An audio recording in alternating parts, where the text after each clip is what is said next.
Lentiviral vector platform have a major advantage over the most popular vector platform, specifically because of the ability of lentiviral vectors to accommodate larger genetic insert.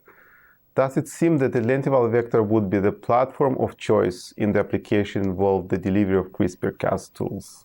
This technique imitates the natural regulatory mechanism of alpha-synuclein expression, which, when impaired, are associated with disease. It allows fine-tuning of expression level versus robust changes in gene expression. I would strongly recommend validating this or similar approaches using multiple guide RNAs for screening. There is a great variability in guide RNA potency, and the only way to determine it is via robust and comprehensive screening and validation.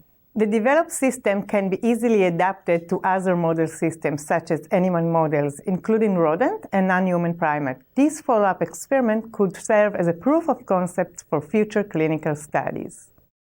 Demonstrating the procedure will be Dr. Ekaterina Ilich, a senior staff member in my lab, focusing on execution of molecular cloning procedure for creating lentiviral vector plasmid related to this project.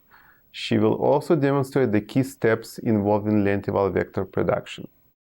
Also demonstrating the procedure will be Dr. Lidia Tagliafierro, a postdoc from my lab, focusing on the differentiation of human iPS cells into pathological relevant cells. She will demonstrate the key steps into the establishment of assays to evaluate the methylation profiles of synuclein intron 1. Ahila Sriskanda, a staff member in my lab, focusing on the culture of human iPS cell-derived neuronal progenitor cells.